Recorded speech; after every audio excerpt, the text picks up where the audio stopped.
So this is mind-blowing. A 7th grader spent her summer building a presidential family tree, and she discovered that every single United States president, with the exception of one, were all related. And all of them, every single one of them, are descendants of one single person, the former King of England, John Lackland, who signed the Magna Carta in 1215. Nobody had put this together before because most genealogists only focused on the male side of the family. But she went ahead and put together the male and female lineage of every single president and discovered that every one of them are related, except for Martin Van Buren. This is something that definitely makes you look at the big picture a little bit differently. Check this out. George Washington, Thomas Jefferson, William Howard Taft, and President Barack Obama.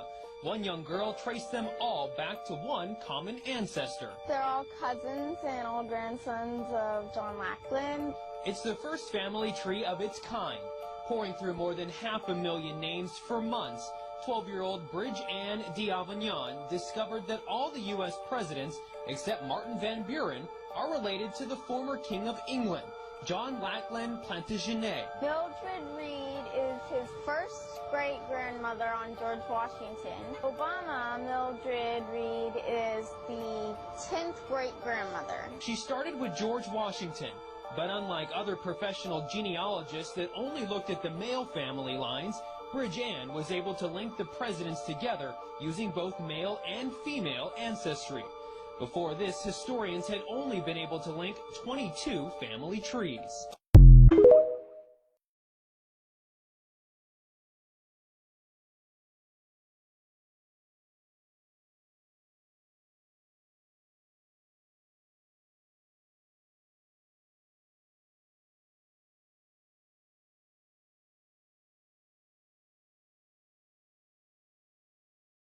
We are Americans, but what is still true is that there's still kind of a reptilian side of our brain, right?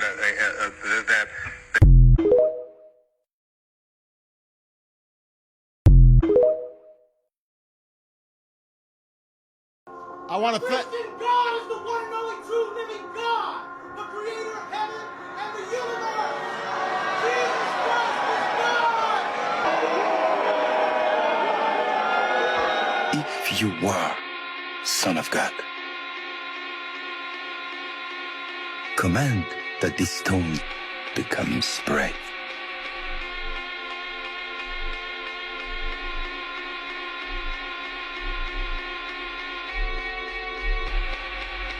Man shall not live by bread alone, but on every word that comes from the mouth of God. Get away from me, Satan. I worship the Lord, my God, and serve him only. Therefore, I will give him a portion among the great, and he will divide the spoils with the strong, because he poured out his life unto death, and was numbered with the transgressors.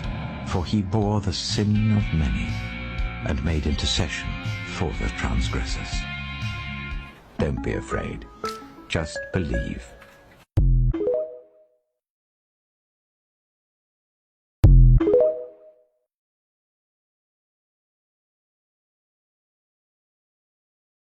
Absolutely right that John McCain has not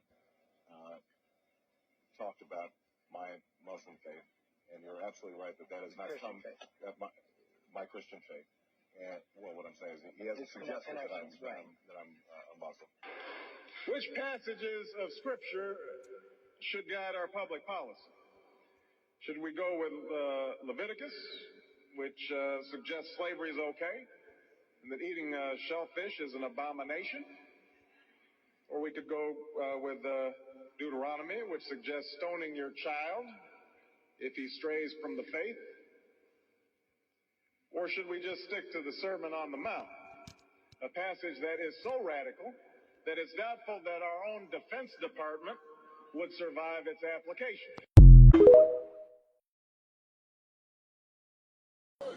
Won't stop working just to start a pop 2 cups of purple just to won't stop working just to start a pop 2 cups of purple just to won't stop working.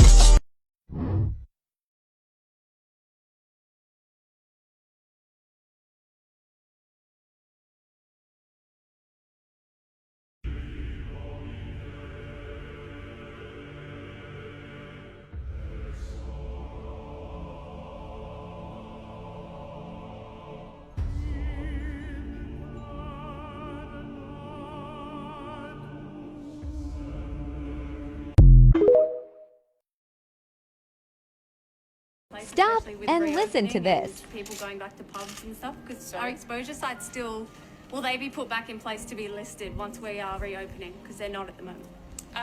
We will be looking at what contact tracing looks like in the new world order. And yes, it will be pubs and clubs and other things if we have a positive case there. Our response may be different if we know that people are fully vaccinated. So we're working through a number of those issues, but we will have to reflect and learn. And by the sacred parchment, I swear that if I reveal the secrets of the stonecutters, may my stomach become bloated and my head be plucked of all but 3 hairs. I think you should have to take a different oath. Everyone takes the same oath. Welcome to the club number 908. You have joined the sacred order of the stonecutters, who since ancient times have split the rocks of ignorance that obscure the light of knowledge and truth. Now let's all get drunk and play ping pong. He's already kind of heavy, you know.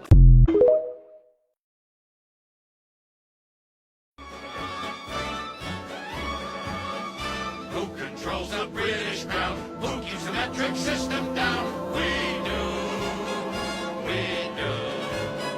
Who leaves Atlantis off the maps? Who keeps the Martians under wraps? We do. Who holds back the electric car? Who makes Newburgh a star? We do. Who robs eight fish of their sight? Who rigged every Oscar night? We do.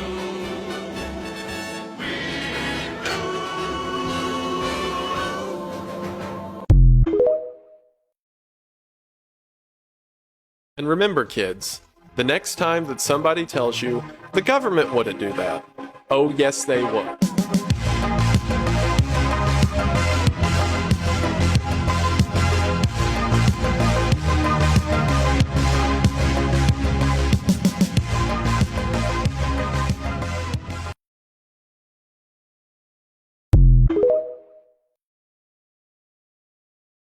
I sometimes till get the myself in end. trouble for what I'm about to say. Not that I ever get in trouble. As you've heard me say before, no one ever doubts I mean what I say. The problem is I sometimes say all that I mean. But all kidding aside, I have faith in the American people. I really do, to ultimately get to the right place. And by the way, many times Republicans are in the right place. I don't mean that the Republicans, it's only the Democratic point of view. But some of the stuff, I mean, QAnon, the idea that the Democrats or the Biden is hiding people and sucking the blood of children and no, I'm serious. Now you may not like me, and that's your right.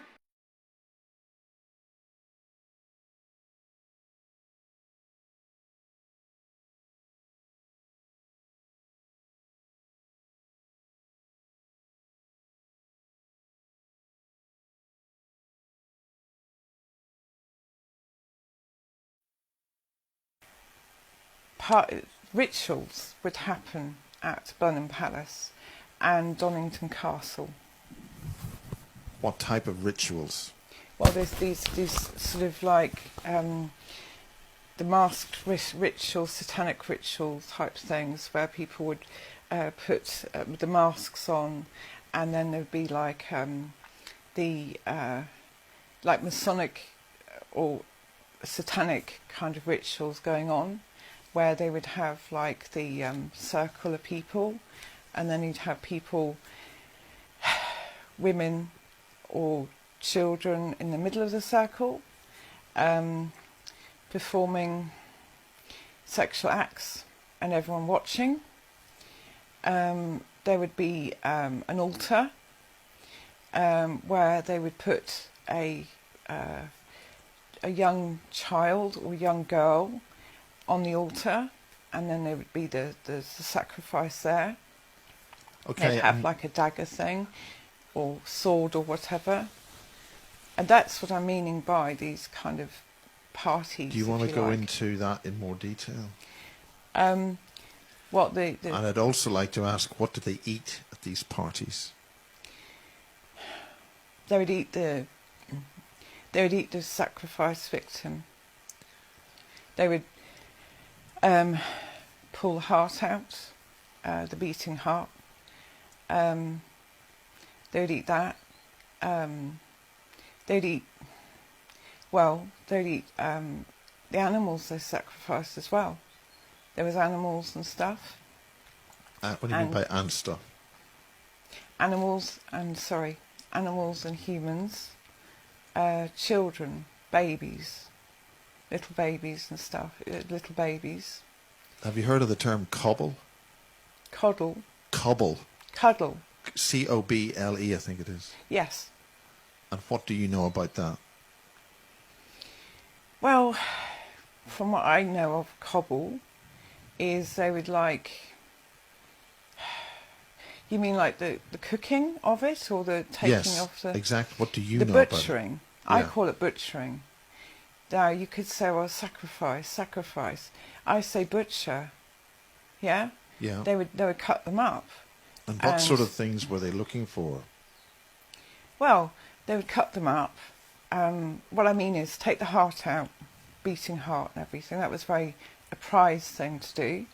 Then they would then they'd start the bloodletting, if you like, meaning, you know, cutting the wrist like you do, and so the blood would come out, you know, pour out type of thing. They'd all have that, drink that and everything. Is that with the heart still beating? Yes. Well, they took the heart out with the heart beating. Yeah. Like a heart operation. Yeah. And then they would take the skin off. That's like flaying the body, flaying it. But is it still sent alive? Yes. So the heart is still beating? The heart's taken out. But it's still beating? Yes. But they'd be eating it, the heart, as it were. I mean, eventually it would stop, obviously. So they're eating a living, beating heart? Beating heart. And the liver, or organs, actually, not raw. Organs, yes. And of course, the brain and the... And how was that performed? How was that? Well, you know, they'd like skin them. Alive, yeah. And then so take the heart out, the organs out, the heart out and everything. The brain, it would be more like, I would describe it more like a lobotomy type thing, where they slice maybe the top of the head off, the skull, to get into the brain. Yeah. Or go up through the throat area, or the back of the neck, that way into the skull, type of thing. Yeah. Probably a bit like the Egyptians did when they were doing the mummies and everything. Except these were living. They were living. These were living people. Children. Babies. Babies and things. They were living, and they would be skinning them alive, and like I said, draining the blood and everything, doing that. And were there any things done with the blood or anything? Or were these organs? They were drinking it. Yeah. Sorry, they were drinking the blood? Yeah. And the organ, or eating it, really.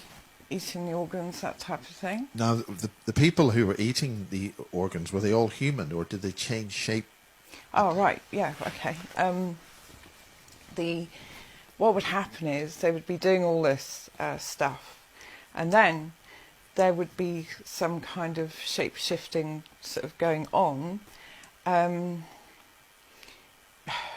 Yes, it wouldn't be like... Explain that in detail. It wouldn't be like they were human, and then it's like a hologram type thing, and that kind of image of a human being would kind of like disappear, and underneath would be like... Can you describe how kind of like is? What would happen? Well, it's like you're looking at the human, and then what you're seeing with your eyes is like a human being, like a normal human being, and then it's suddenly that face going away, and underneath is the, when I say underneath, it's like behind that is like a lizard type of what I'm looking being. at is something where it's sort of like it shimmers. Yes, it that's sort of what shimmers you know, like as if bits of it sort of start. You know, like a hologram. Yeah. Or Star Trek. You know when they used to come arrive on this flight deck from their clock things, that kind of effect, like like that, yeah. Yeah. So they would like this kind of be like a wave going like this, and then you'd see the real being, and the human that you saw didn't exist anymore because it faded away. And underneath, behind that face, was this reptile thing. Now, there's two ways. There's two ways of doing this. The creature or the reptile, it's physically different from the word go, but it just gives you it tells your mind that it's different, and then you have the ones which project as humans, but then there's two ways of doing it. Well, they've grown height, so it's like. Now, could you explain or the detail of what you saw in terms of the differences of these beings? Well, they would. All right. First of all, I saw the lizard thing. First of all, it'd be lizard, reptilian type beings. Are we talking a vertical crocodile thing with a big tail, or? What different characteristics? The facial things, the ridges on the skull, Well, it'd be like. Did you say crocodile? It's like there's the croc look. Then there's the Draco difference. It would be like the crocodile, only more with a more stunted nose, snout. Okay, so you could say like a lizard. Because a crocodile's got a very long snout, so it's more squashed in than that. So it's like a vertical kind of crocodile. Would they have a tail? Yes, because when they went through this shimmering, if you call it, the shimmering, when the human went away, then of course the being would be exposed. You'd see the whole thing, the tail. The hands, the feet, the legs, that type of thing. Yes. Now, would they walk? And the eyes. When they walked, would they sort of walk like a shuffling butler, like a penguin, or would they walk with firm, long strides? As if you've got properly separated. It wasn't quite human. Yeah. Like a human would walk. It was a bit like a. Well, I wouldn't say shuffling either. It's kind of, a bit more stomping, if you see what I mean.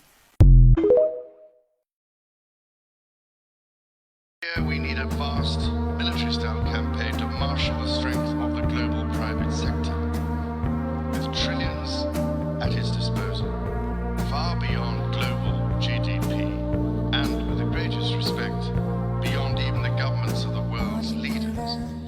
It offers the only real prospect of achieving fundamental economic transition. Watch this.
graffitis on the wall using pig blood as the closest to the human blood.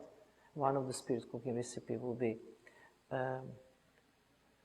with a sharp knife, cut deeply into the finger of your hand, eat the pain. Or another will be, in time of doubt, keep small meteorite stone in your mouth. Or my favorite will be, take 11 leaves of fresh green cabbage, mix with the 13,000 grams of pure jealousy, cook in iron pot till the all water evaporates, and eat it just before attack. Or mix breast milk with the sperm milk, drink it on earthquake nights. And so. And as the blood rushed out of my body, how do I explain it?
Everything is open. So when you say that Gog is Obama, Obama is the United States, you say that he will lead the... He will lead the whole war. And who will join him? Who will join him? Iran will join him.